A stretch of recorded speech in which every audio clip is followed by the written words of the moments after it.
obadde okimanyi nti okuleka ettaka awo nga teririiko kintu kyekiviiriddeko ekibbattaka aba Rwaz Forestry Limited bazze okukulaakulanyiza ettaka lyo nga bakusimbirako ekibira ku miliyoni 3 zokka bakusimbira kalituuso ow'omulembe payini oba emisizi olwo ne bagirabirira omwaka mulamba ate ku miliyoni 2.5 bagikusimbira era ne bagikulabirira emyezi 6 miramba ate ku miliyoni 1 bakusimbira era ne bakusomesesa omuntu ku ground agenda okulabirira ekibira ekyo olwo n'osigala kubeebuuzaako eri gwe alina ekibira nga wandyetaaza amagezi gonna balina ttiimu y'abakugu esobola okutuuka ku kibira kyo n'ekuwa amagezi ag'enjawulo okukulaakulanyamu ekibira kyo n'ebintu ebirala bingi oyagala ndokweza omulembe omuli kalitunsi payini emisizi nga kw'oteeka ebibala ebirala byonna babirina bakufunira n'ettaka ery'okulimirako ery'ekyapa oba ery'ekibanja Rwaz Forestry Limited bakutegeeza nti sezoni y'ogw'omunana yatandise era ng'osobola bakubeera n'obuukinga kati ne bakuteekateekera Nasser bediyo batuukirire kati ekasangati ku buyinja zone oba osobola bakubira ku 0776 ate ngeri ne ku WhatsApp osobola n'obasanga ku YouTube channel yaabwe ku Rwaz Forestry Limited.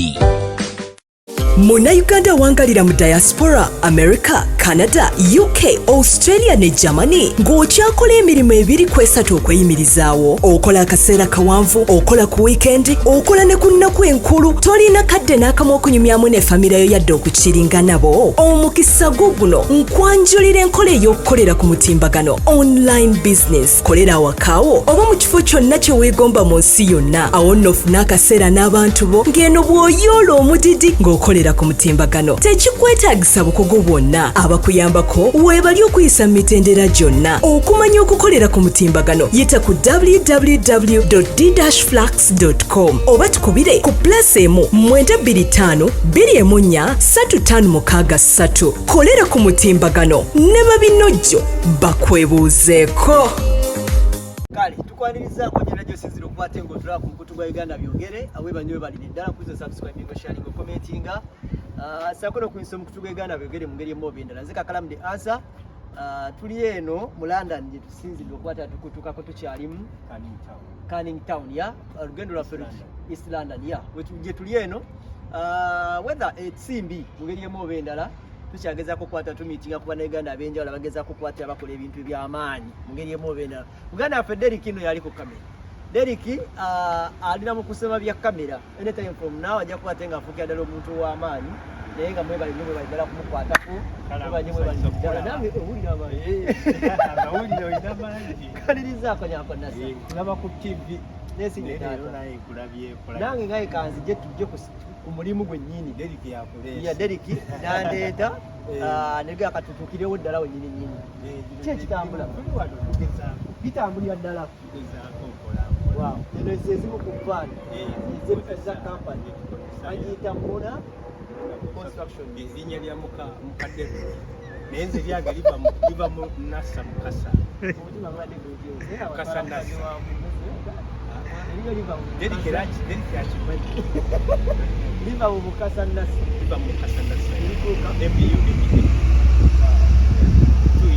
kitwala ki okukola oba okuleetera company mu United Kingdom? Okuleetera company si kizibu ti omuntu inasobola okuleetera company kasita oba olina work permit kasita okkirizibwa okukola wano olina two sources of employment ekisooka osobola okuba employed oba osobola okuba self employed kati bw'ogamba self employment oba entrepreneur kati osobola okugulawo company limited company oba partnership ekitegeera yawe osobola company ogikuwa pound 15 ogenda ku companies made simple n'ogigulawo 15 pounds ng'ogifuna nawe ne bw'oyagala kati eyo kati sawa zino osobola ogigulawo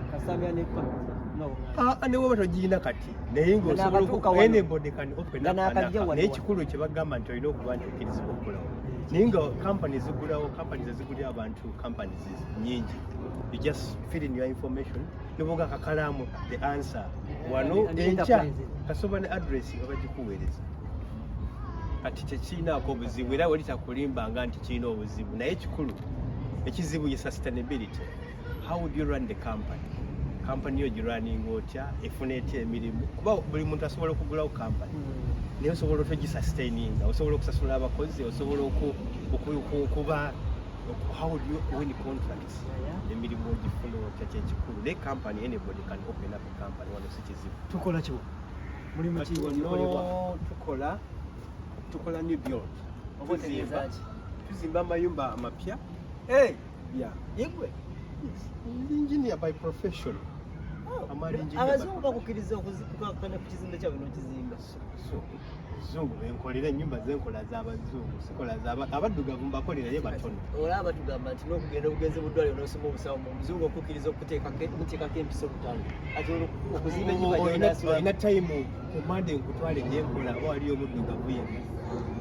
Kumande nsobola okutwala n'ebizimbe byenkola ololabayo omuddugavu n'omu. Kati nsobola nkolera councils, nkolera private companies, nkolera agents, estate agents, nkolera Ministry of Defense, infrastructure, nkolera private tukolera abantu ab'enjawulo naye nga tusinga kukolera Ministry of Defense. Wano tewaliwo muntu kasitoba ne competence. Ekinfuula kikyendi is because I'm competent. Mmanyi kyenkola. Nakiteekamu time, nakisoma. Wasomera wano? Nasomera wano. Myaka ngende kawa? Nasomera wano emyaka 5 na degree esooka mu civil ne masters. Ninze nasalawo baali bankozesa ne ngamba asikyayaga kunkozesa. Ne ngamba ngenda kugulawo kampani yange ne njigulawo kati yemu. Ebyola bitukola. Ninze ni beauty. Refab kati tagenda ko munda. Inos pesare. Yakola refab kola loft conversions. Loft solabla enyumba eri waggulu. Kati loft tuzikola waggulu oba muno musiringi tuzimbamu ennyumba muno nga nsiringi tugibikola ntuzimbaku ennyumba waggulu.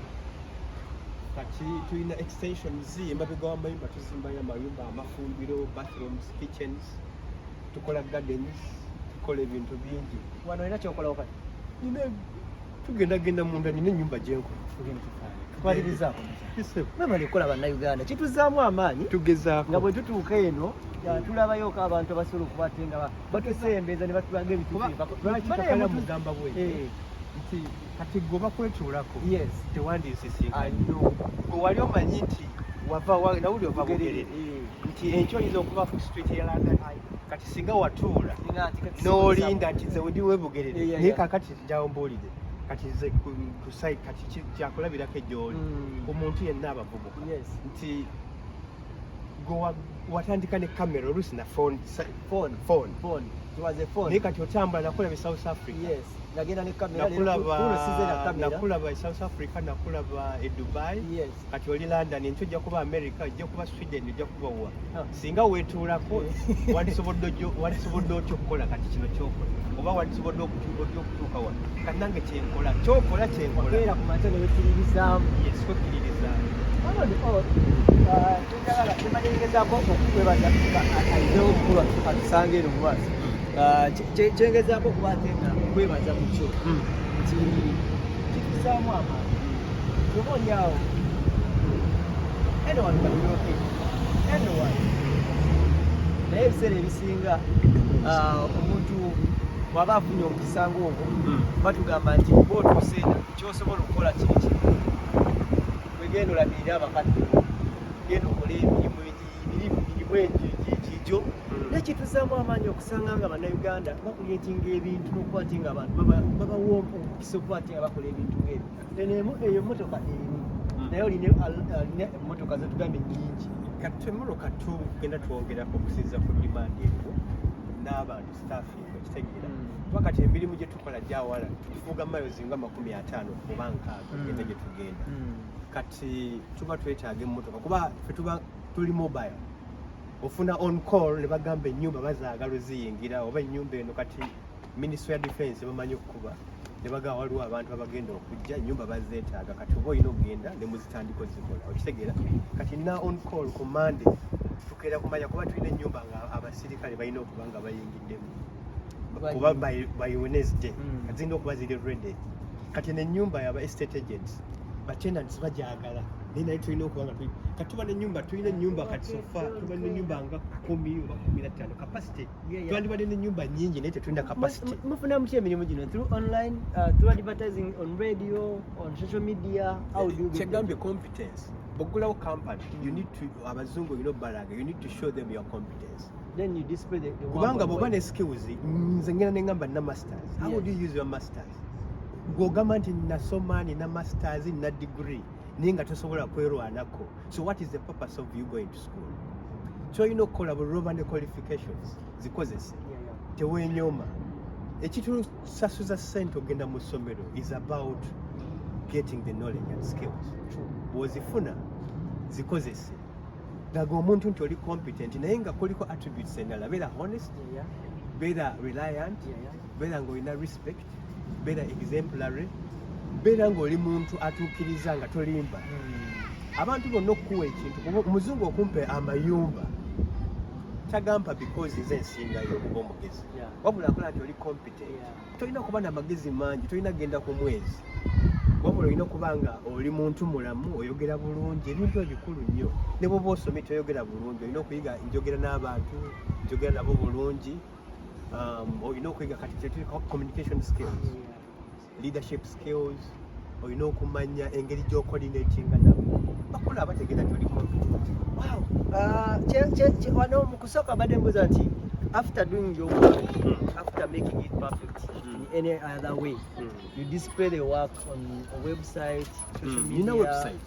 Nina website, nina social media handle, nina website, nina Instagram, nteekako ndi ku LinkedIn kuliko profile yange company zenkoledde naye nga all in all nze company yange olugira abantu kati wano companies kati nga eya Ministry of Defense baana babulabi ne bawukubira ne baŋŋamba tukulaba tebafudde okukala bo they want people who are competent because they read your profile ne bala director oli ki ne bakubira oli willing otya. It's not a surprise kubanga nkolera council nkolera housing associations. Ministry of Defense is not different. What matters is the job. Sina kyempulira nnyo nti eno Ministry of Defense wano ennyumba zifaanagana. Singa obadde olina ebiseera nani kututteko Ministry of Defense n'olaba. Twali twogera wangambye olina amayumba g'abasirikale g'ozimba. Anti twabadde eggulu bagenza okunkubira nga tuvayo kiro kuba tulina target. Abasirikale ba wano bonna n'abava mu nsi endala. Tuba tuli Saro ewali Sandhurst ewali barracks zonna. Okusinga mu Saro. Tolina lunaku lw'owummula ekitegeeza.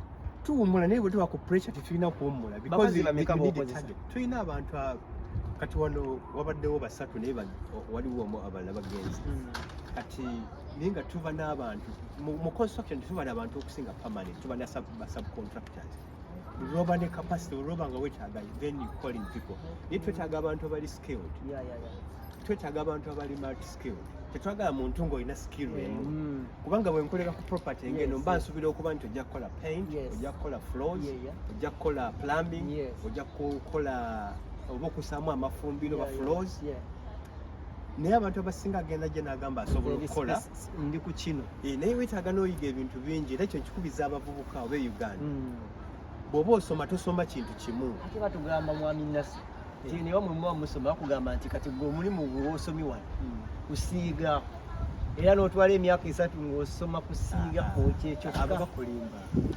wano by advising nnyo bonaga kubeera mu kati nze ndi mu maintenance munava okusinga mu civil namuvaamu baali bankozesa nembayo nguudo bizimbe ninkola ebyange ndi no muslim ennyumba z'abano nkadde nakigamba ne Farouk Weyajja oziraba buli nnaku tulina ozikyusa kuba nkadde sente ziri mu maintenance kati gwoba ogenda mu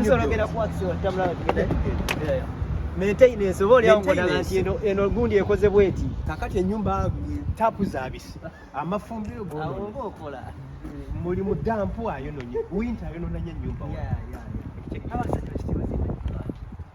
this is treasure the London lwaki ojja e London this is treasure kintu kyabugagga kyabwe tebaagala kukyusa mayumba ennyumba empya weeziri zizi naye era tezijjayo kifaananyi kya London ennyumba ziri this is priceless okay what so kadde mako priceless okitegeera tezirina ogamba ennyumba zaabwe nnungi singa otunula ennyumba nawulidde mwogera ku ezo kimunize tosobola kukwatako eyo kimuni nogijja ebweru w'ennyumba tosobola gikyusa muntu osobola gikyusa naye ezo kimunizo nebagamba nti wabweru wafaanana wewati neyingira munda olabe ogamba nti nabawulire kaye nga mwogera nti chimunizo chimuni. There is no way you need planning permission and no one can allow you to demolish it.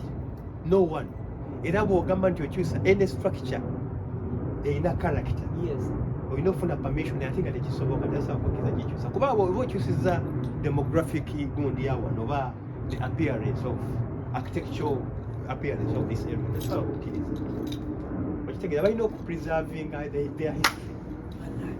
Ebyo ebintu ebiyitayitamu ebyo byolaba ebyo bawuli abafa tugiyita emidombe nomwe kati baziza okadebuki ekimuli tusobola kikwatamu era erina okyasa era bagenda bakikima ne bakizaako kasita kyatika wali ababitunda oyo antiiki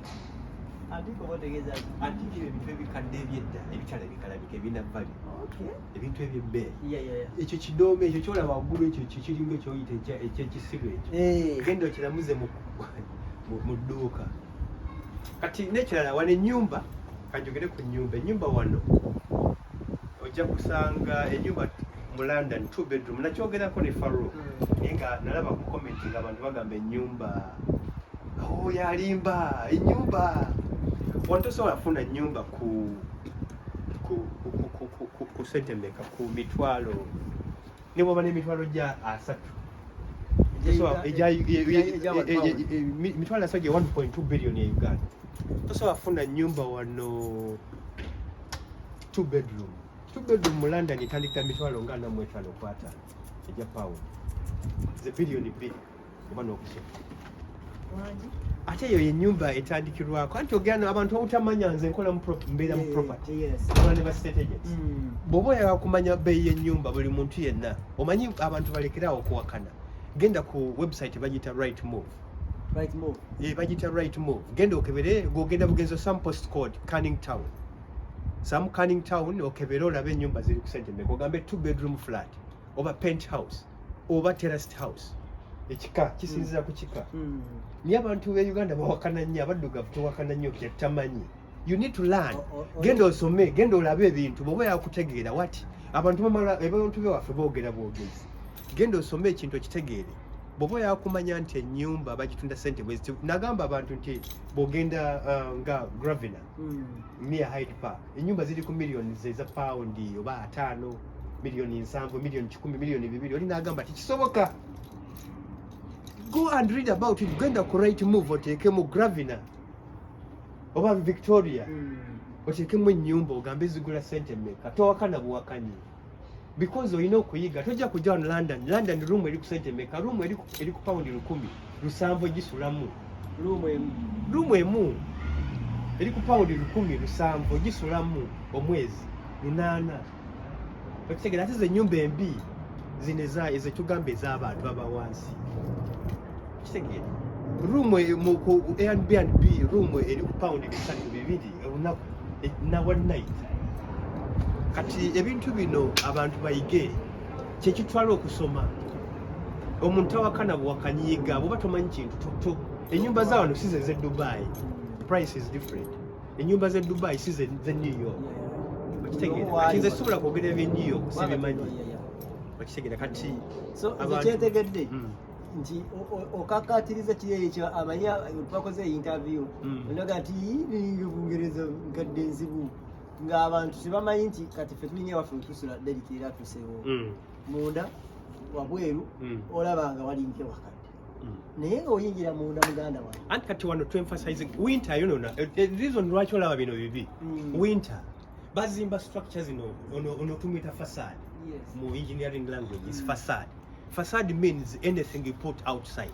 Olaba glasses gano gali gafaananga gali gano gafaanana bwe gati kati olaba ennyumba zino bazizimba nga zifaanagana edda olaba simanyi kati sijja kulimba kati tuyina kye tuyita dig maps otumanya information ekwalala ku kitundu oluteeka mu postcode naye akati wano tulina fasade ono tafaanagana n'oli ziri mpya ono fasade mukadde oli naye fasade biri ebizimbe ebiwanvu biraba bya glasses that is the facade we use kati wano tulina bye tuyita facade engineer bo specializinga mu bino okusinza conditions eziriwo nga speciality ye kukola the outer part of the house, the walls, outer walls. Yeah. Zino tetuziyita walls, fe tumuyita facade. Olulimi engineering olwa waggulu ko si luno olwaba aba wansi nsi olwaffe olwa waggulu ku level gye tuli eyo. Yeah, si kigize nnyo naye. No. Njogera olulimi. Abawaayo obudde basijja kwogera ate omanyi walls omanyi ate ebibiina level ya abawaayo obudde kuba this is what we do yanja kukozesa olulimi lwe abawaayo obudde ne basoma so tugenda ezimu ku mirimu gyali mukola mukulu Nasser wa Muna Construction tugendayo ako kenyini kokoze kenyini katugulawo kendabye weba tugagulawo olugi tosobola kufuluma nga tokalina obeera wabweru waleero olaba nti wabimaki babiri kati oyingira mulunga lowooza olabe wafaanana kati nekirala kyetulina okuyiga ku nsi zino abazungu bakola maintenance tusinza ekizimbe ekipya tukola program nti buli luvannyuma lwa myaka 5 tujja kukyusa kino oba myaka 10 wano tulina program one time tukaka tukyusa biyigo namafumbiro byokka tuba ne program tugaa emyaka 10 tujja kukyusa ebiyigo kubanga tuba tudesigning ennyumba tumanya ejja kumala emyaka 10 naye tumanya nti okusobola okuba ennyumba eno okuba efficient tukola program ya maintenance mu myaka 10 nti luvannyuma myaka 10 tujja kuba tukyusa ebiyigo Uganda omuntu azimba ennyumba nemala emyaka 4 takyusanga kiyigo kiba nti ennyumba zonoone kati wano ennyumba tugendagenda mu nyumba eyo gyetukola bagiolonda kitegeera naye kati nanyiniyo baba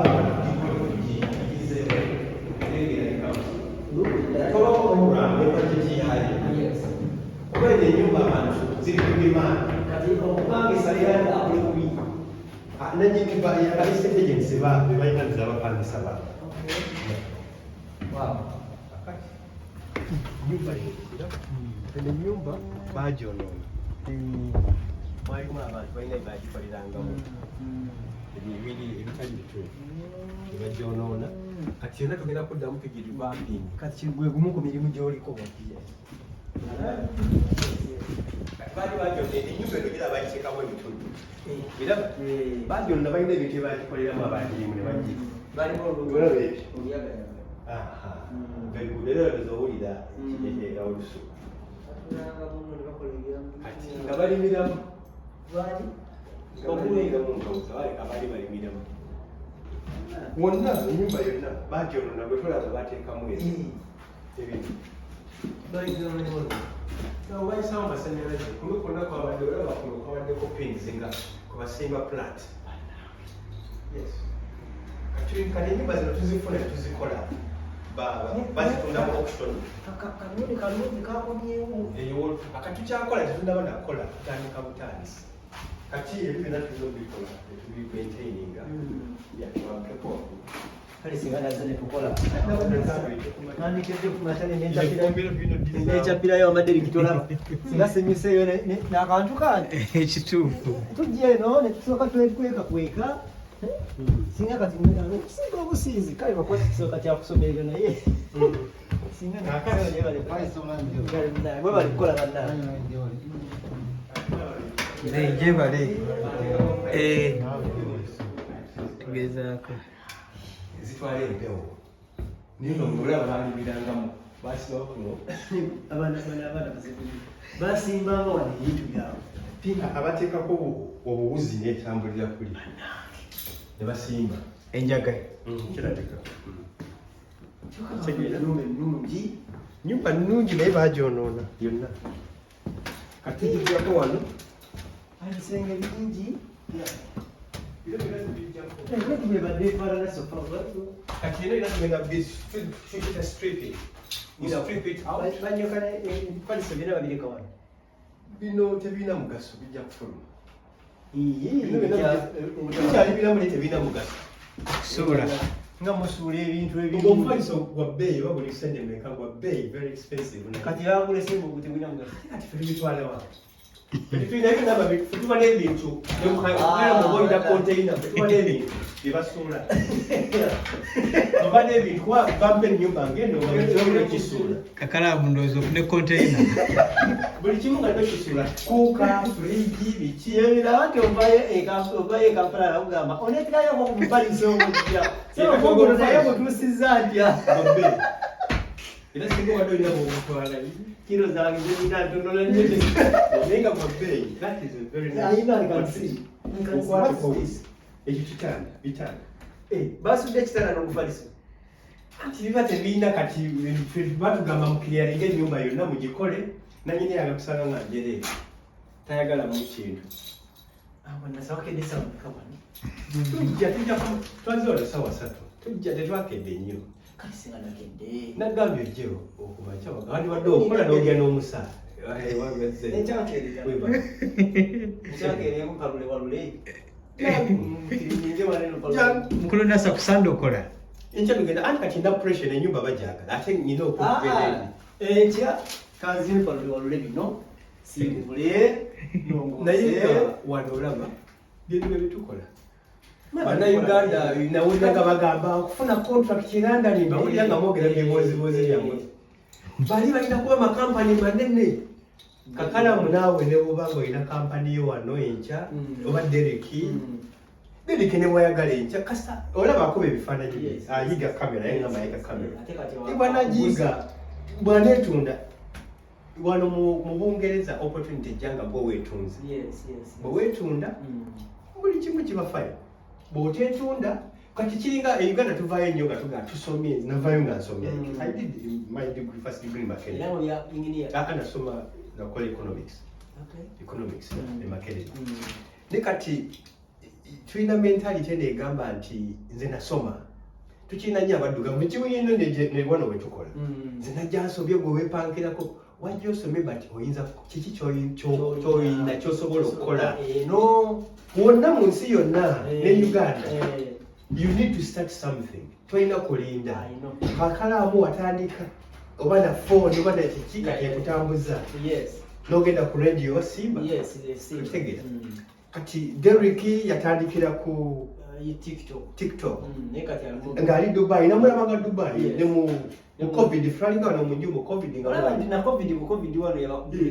Dereki omulaba kati ali London. Dereki ne tubaga twemanyi n'okwemanya. Katwemanyi zikoli. No, twemanyi era kyova bw'omugambe Nasawali. Tabadde surprise yakubulira singa mbadde mubi yandigambye. Naye amanya yinoza. Agambiddako Nasa ku ssente z'alina. Kisolo bijjamu ebyo naye nga wabadde aŋŋambye oli musajja musasuzi, oli musajja mukozi ne ssente ozikozeeko. Sizikoze. Ssente sinaba zifuna. Zijja kujja. Omulimu gwe badde nokolakola jase kusokola busokozi bino. Obadde ojja kujjajjako bino ebipapula. Kale singa nakedde. Dereki tamanyi kukwata budde naye akyali mwoyo e Uganda. Yandibadde yafuleese. Dereki abadde alize yamuyingisizzaamu. Mwebase. Okyali mwaka e Uganda Kakalaamu. Naye nga ngenda kukola taata. Naye kabaala. Mwebagezaako nnyo. Mwebale kuteetiirira mutuddaamu amaanyi. Omanyi lwaki tukola?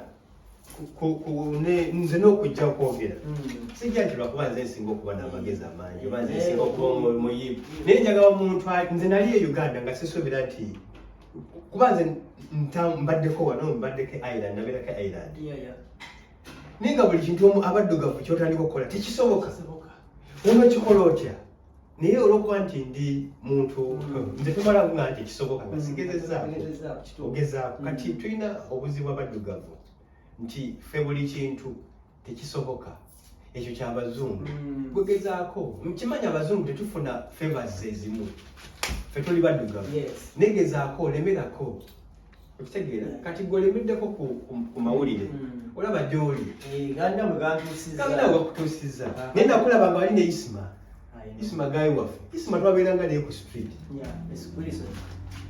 nzijukira nga nsoma Makerere naye yali asoma Makerere nga mumanyi ngabeera waliwo abeera ku lisono kati musajja wa bigambo gambo nga musajja era nga womulaba okitegera twabeeranga naye naye nga wakumanze najja namusooka okujja wano era nengamba isimanyi oba singa teyadda Uganda osanga teyandi yali musajja nga was a good guy kuva mumanyi nga mumanyi musajja wakugirangira naye bambi naye nga kyengeza kugamba abavubuka kyengezaho kugamba abavubuka basome ebintu ne bwoba olina diguli genda osome ebintu ebirala tosoma busome diguli tyo tetandikire nnyo batugamba nti osomako obusawo nosoma obusawo obwo osoma obusawo obwo omaliriza obusawo bwobumalira osobola obusoma naye nosoma okukwata kamera ekitegera nga Derek bwagikwata bw'oba yogerako nze nina mikwano gyange nga badokita nga ba DJ nga ku Friday genda kuba gig nina mikwano gyange ba engineer nga tukola nabo naye nga olwo agenda n'avuga Uber just okuvuga Uber tekiza nti oli mwavu nti oba yali obubi oba yatafuna abantu is about money kati nze wande bwontunuulira nga nzirugala I don't care about lwaki sifayo kuba lwaki at the end of the day teri agenda gandi zino sente zaali za kutukula zino za kudduga what matters is there olaba emirimu emirimu gyakonyeraba kukwata moloka yaffe ne time nga tutambula nga tugenda kumakya gwe jangu esa ebyokukeera nakeeraga naye si nnyo nnyo yakeeranga naye tetwakeeranga nnyo lwakuba twakoleranga wala gatwiki twalinga kulolia nemuwa compactor okunyiga olujja namuwa compactor Derek okunyiga olujja Kalaamu weetaaga n'ogirabako gy'agamba enamu amaanyi si erinamu tesoboka compactor ngemuga atike skip ati katuti karabo nedda Derek namusaasiranga era tasobola kugamba nti twamusaasiranga twamukoleranga bwe yajjanga nga first of all tumwegalira bugaiza okulya sebo ononywa kacaayi tutimulagirira okunywa caayi sente ze nga wezirya sebo sente zo noozikima nasanja zikima nemuga nti wali ofunyeyo boosi ekwegalira okusasula naye nga is a good guy twakolanga naye era akyali free tulina mutawaana naye kuba ffe twagala nnyo abantu abato kuba naffe twayambibwa problem yetulina ku bantu baffe kale abamu balina high expectations nti ogenda bagamba nti oba oli ajje n'alowooza nti ajja sooka afune sente nnyingi ebintu bino bira bitukola oluusi osobola tuteekamu sente oluusi nezigaana kuba ennyumba omuyinza okugikola nebaako ebizibu sente zitavaayo bulungi tusasula abantu naye omuntu yalooza ajja kujja nafune paundi 3 olunaku oba 2 okitegeera kati obuzibu bwetufuna ayina kuyigira ku mulimu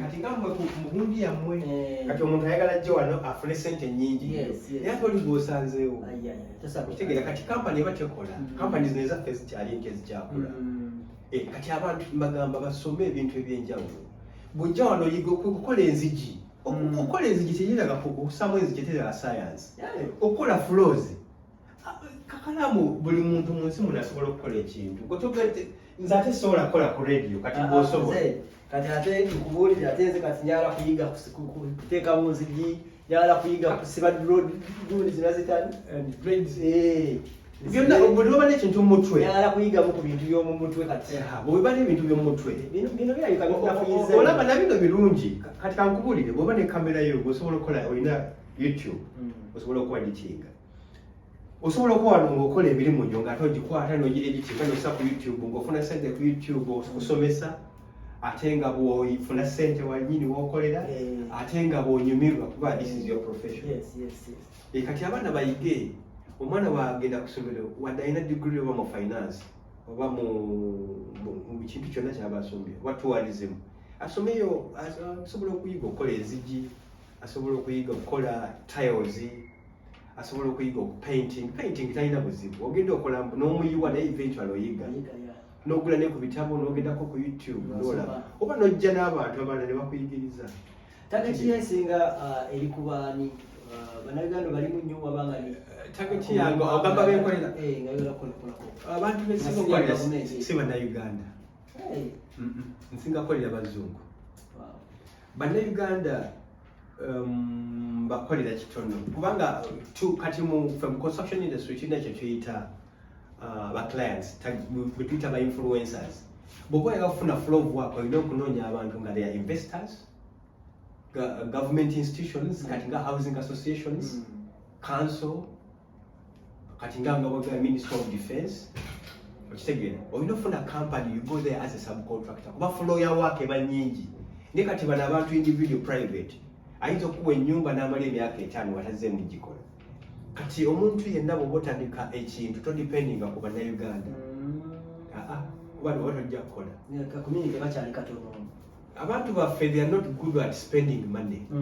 no ate abantu baffe banyooma abazungu batuwa ebinze nina kati ku shedu yange nina ennyumba nga 10 sofa 10 nandibadde na 23 naye sirina capacity ne problem wewe kubanga sente kitegeeza nti nze nteekamu sente ne bansasula bakuwa tenda genda okoleyo n'okola ennyumba ng'ossaamu sente zo n'owa invoice okitegeera you get the invoice n'oziteeka ku system n'ozisaako ne bakusasula okitegeera naye sirina capacity ekola ki capacity esobola kutwala kintu kingi nnyo naye nga bw'oba olina capacity you can go as big as you can wabaawo omuganda waffe alimu asikatidde wano katisano ng'atulaba alimu waliwo kagaapu akasolokera ku makya agira ayibamu nkubo ebintu byogerera wano kubanga okitegeera ate tebansumbuwe naye nga tebameeremu nnyo wano mu inbox nti mutuwe abantu bankubira nnyo essimu ne bwe nali ne Faruku nga njogera ne Faruku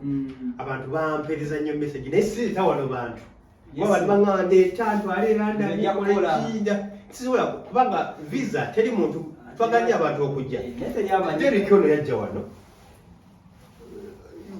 ne bankubira akasimu nagaawo guys fine era bwe bibaawo ebyokukola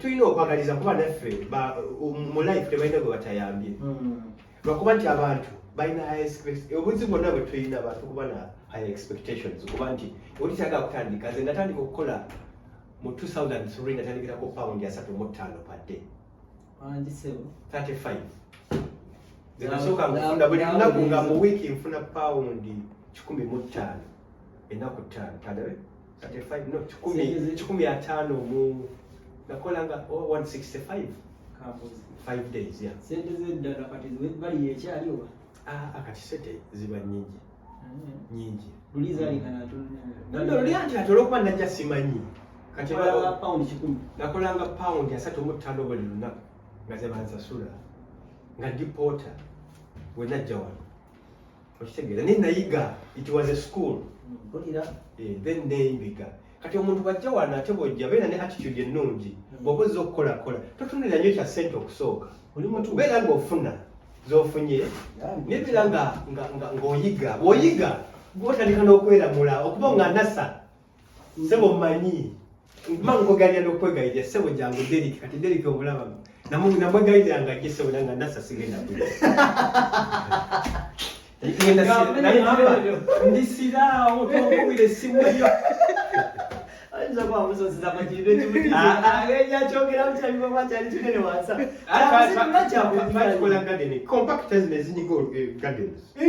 okikwatako kyo nekirina amaanyi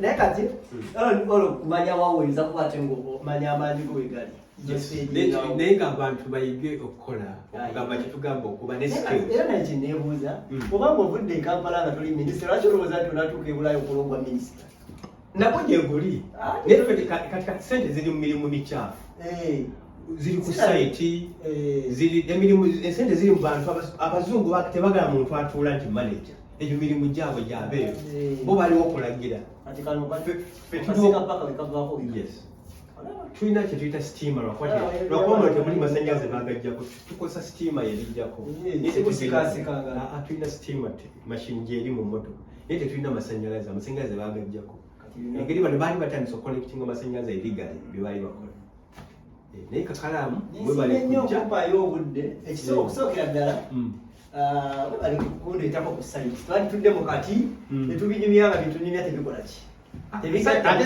somubalira ebiseera enkyedde bituwaleeta tugenda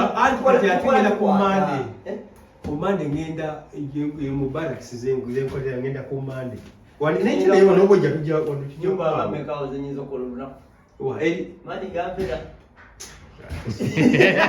eri wala kuba olugendo lutuvuga olugendo luwanvu naye enkya nebwobuyaga enkya kinyamba tukole nedda tuteekewo kamera tukola ate deriki naye abantu bamanyi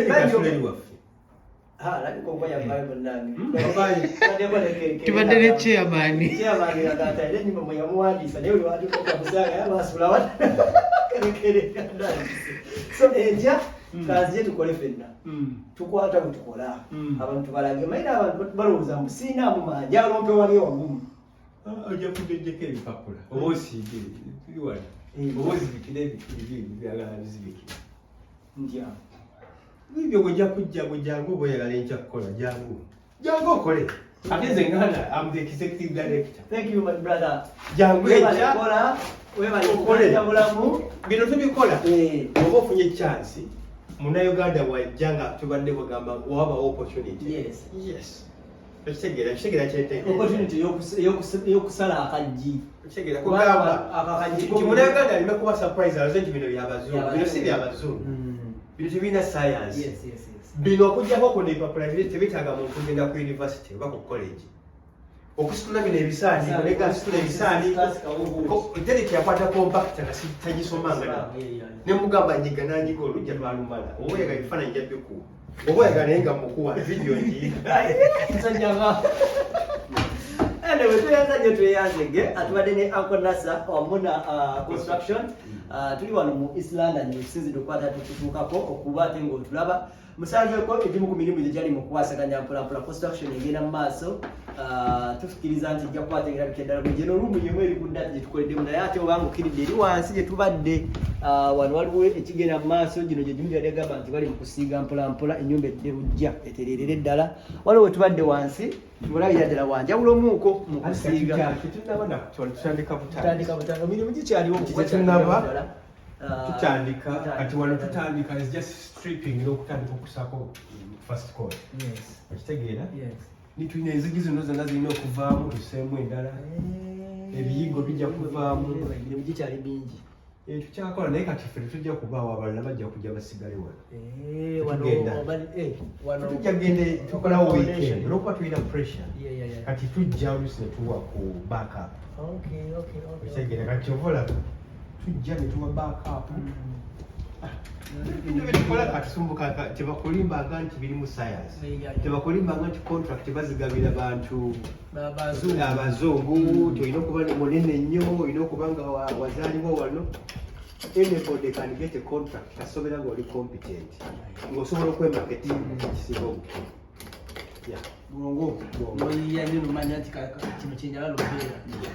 Thank you very much. Abatulaba bannayuganda mwenna tukyali muno mulanda mu kaseera katali kagere bannaye ntusu okunkubira essimu nti okombawo nja kudda Katonda ng'asiimye kulwa Katonda n'ensi yange Uganda takumira mpeera bankumire babaye.